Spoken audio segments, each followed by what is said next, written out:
Today, it's Gibson versus Gibson. We are going to compare the new Generations Collection G-45 with the J-45 so you can hear exactly what you're missing and gaining between the two. Stay tuned.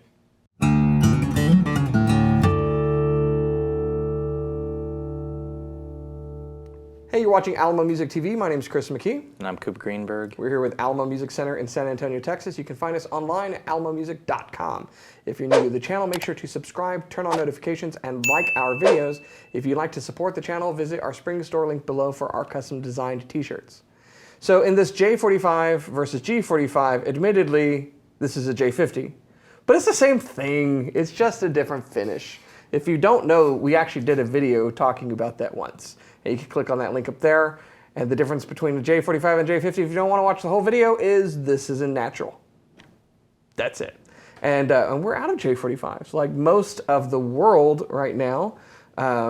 So we figured we'd compare a J-45 with a J-45 by another name. It works. It works, right? Same difference. But the idea is really to compare this new guitar, which is the G-45 from the Generation Collection, with a J-45. So you can get an idea. I mean, they're both slope shoulder or round shoulder dreadnoughts from Gibson. And obviously the G-45 is an homage. It's calling back to the J-45 line. Gibson has a bunch of iterations. They've got the studios and you know whatnot. So I thought it'd be good to do this and really talk about what you're getting with this collection that's just launched, how it compares to be similar, but also kind of where some of the important differences lie. And we should also note that this is kind of an original collection J-50, which is why it's got these tuners. There's a modern collection J-45 that has Grover tuners on it. So there's a bunch of iterations, but most of the recipe with these is kind of intact.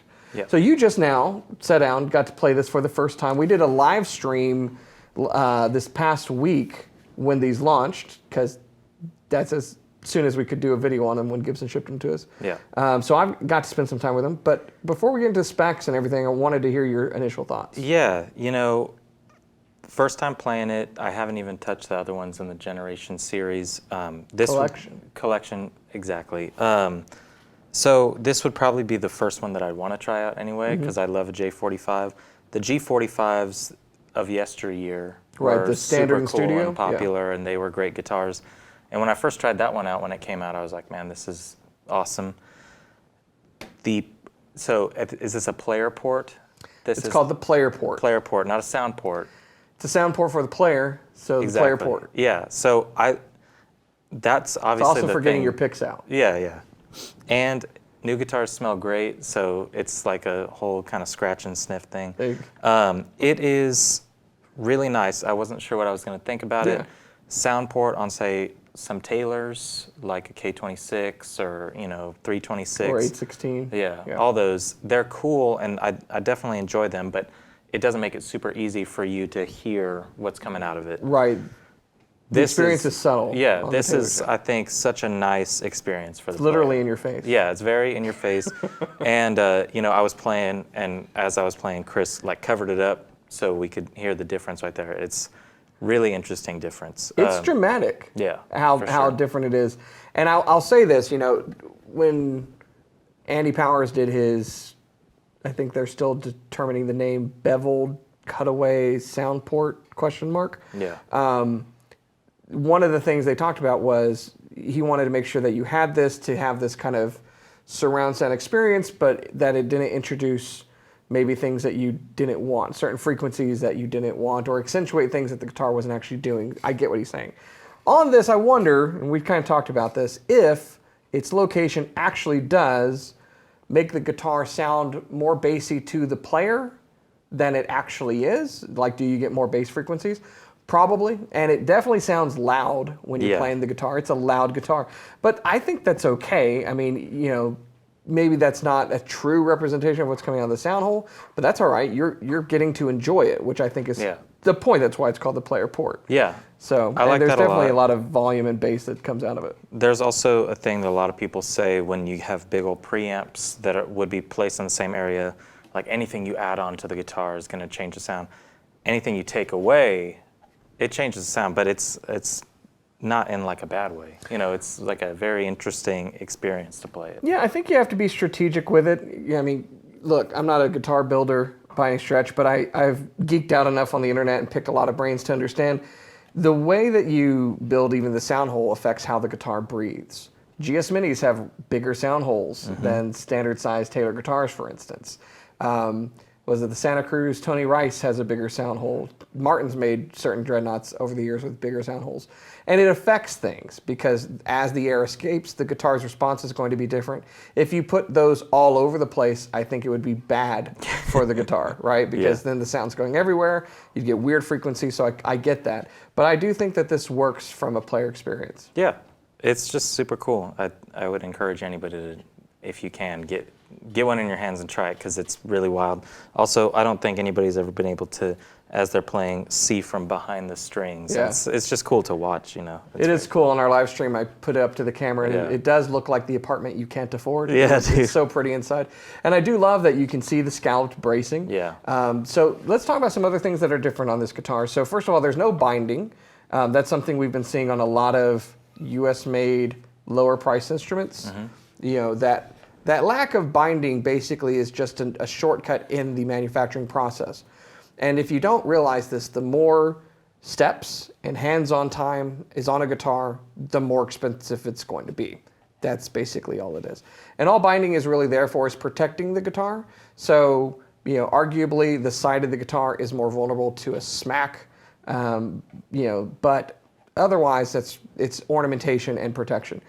So by getting rid of the binding, they're able to keep the price low and still build it in Bozeman, Montana. The body's thinner. You know, we've got a J-45 here, right? J-50. And you can see a pretty dramatic difference between the width or the depth of this guitar versus the G-45. And this is true of the entire collection series. So they're all a little shallower.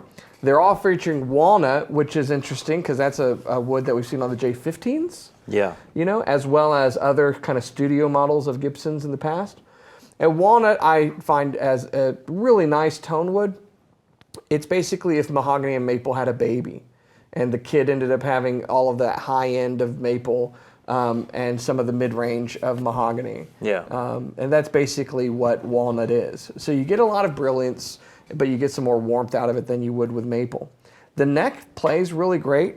Obviously, compared to this one, this is a glossed nitro finished neck. Yeah. That's probably going to feel a bit faster in somebody's hand. Yeah. So there's that difference. This one doesn't come with a pickup. The other two above it in the collection do. So the Rider? The Rider, which is like a songwriter, you know, and the J200 do. I thought that was an interesting choice to have the G45 sans pickup, but you could put in any pickup, so maybe that's the better way to go. You could just choose what you want. So yeah, all in all, I like it. Compared to this, I think the bracing's similar, but not exactly the same. They both hand scalloped, you know, bracing, spruce tops. Obviously, this is going to be a higher grade of spruce. Thousands of dollars difference in price. Hard shell case on this one. You get the LR Bax pickup in this one, of course. And this is a J-45, J-50. So you get a case on this one. You get a gig bag with the Gibson. And I discovered something here that I wanted to show. You get like bonus stuff. And I didn't see this, but you get some things. Because I was like, why is it so heavy? Look, you get humidipacks. That's pretty nice. Yeah, that's pretty nice. They want to make sure that your guitar doesn't crack. And then you also get a little swagoo. Yeah, it's a polished cloth and a keychain or pick holder. And probably the most controversial thing that's in there, a truss rod wrench. Not sure about that one. Yeah, don't everybody go adjusting your truss rods. I've seen bad things happen. So I think one of the biggest things that hit me between these two, though, and this is where I think most people want to hear it, is the sound difference. You know, this is spruce and mahogany, and it is a proper J-45/J-50. It's got that quintessential tone that I love. And playing these back and forth, I can definitely hear the difference. And this one, as far as the brightness is concerned, versus kind of that lo-fi bass emphasis that Gibson typically has. the workhorse guitar. You know, it's like I think about that. I've seen so many videos that call the J-45 or J-50 the workhorse.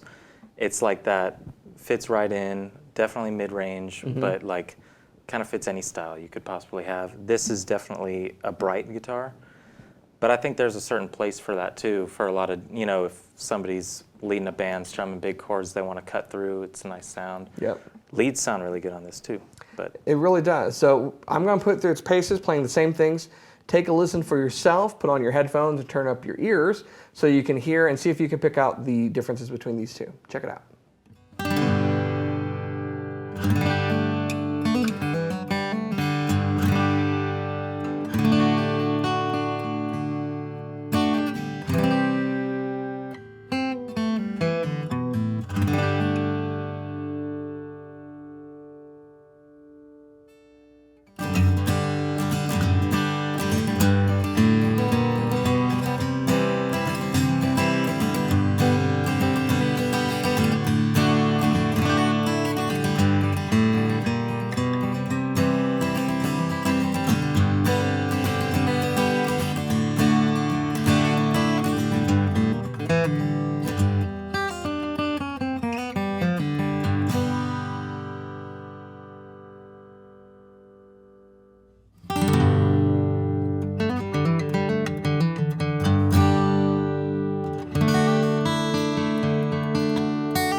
So there you have it. That's a both spec comparison and sound comparison between the new Generation Collection G-45 from Gibson and the venerable J-45, or in this case J-50, which is the same thing, from Gibson guitars.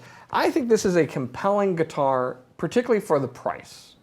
You know, I mentioned that the J-15, minus the shallower depth in the sound port, you know, is basically the same tone wood combination. Yeah. So the fact that well under $2,000, you're getting into this mix with a guitar that's US made of all solid woods, comes with a gig bag, humidipack, and other swag, and really has a pretty good sound and great feel to it. I think the setup on it's pretty fantastic. Yeah. It's very responsive. What do you think?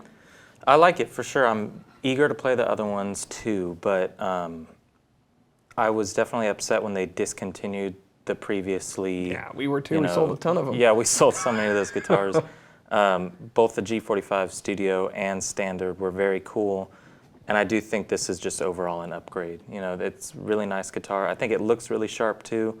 Kind of reminds me of the Furch Violet that we have back there. You know, some people on the internet have been upset about a perceived downgrade, that the G-45 Studio and Standard versus this does not have binding. But you know what this does have? a player port. An ebony fingerboard and bridge. Nice. Yeah. To me, and you know, some people are on the Richlight bandwagon. A lot of people aren't.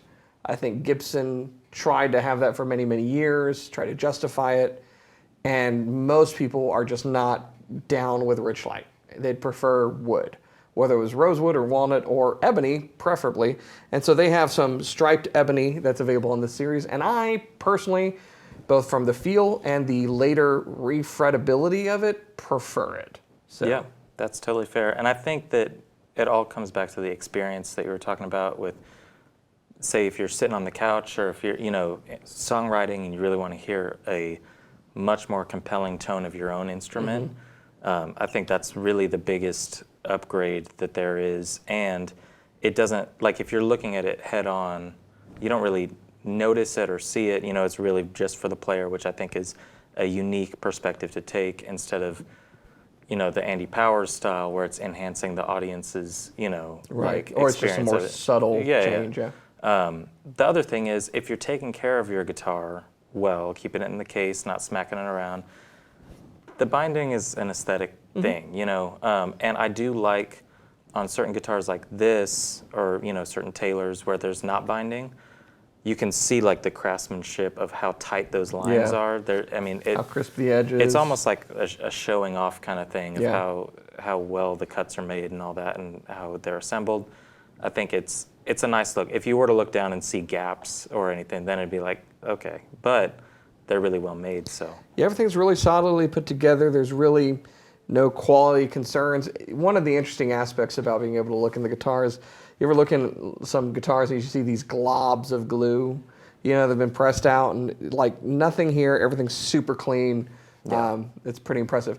All of that being said, I will say this to kind of summarize this.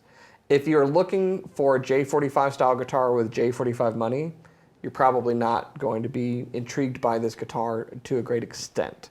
But if you're looking for that J-45 aesthetic and tone somewhat, but you're on a budget, definitely should look at this guitar. Now we're going to be comparing it against some other similar guitars that are in its price point, and I think that's where things might get a little bit more interesting. So we'll be doing that in a little bit. Do you have anything else?